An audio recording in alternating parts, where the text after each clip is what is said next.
chúng ta cũng cùng anh phải đến nào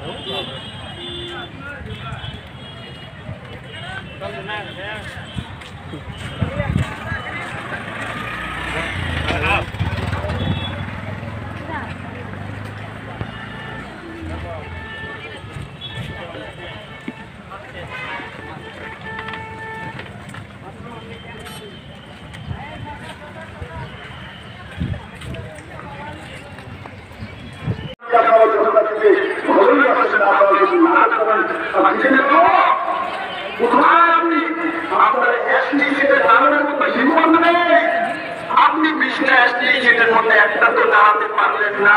আপনার হিম্মত নেই জনজাতি সিট থেকে পাস করার মতো, আপনার কাছে হিম্মত নেই। আপনি জেনারেল সিটে সাফরমায় গিয়ে দাঁড়িয়ে সেখান থেকে এমন এসছেন, তারপরে মিথ্যা কথা বলে যে আমি মুখ্যমন্ত্রী হতে যাচ্ছি। মুখ্যমন্ত্রী আপনার জীবনে আর মুখ্যমন্ত্রী তার কথা আর জীবনে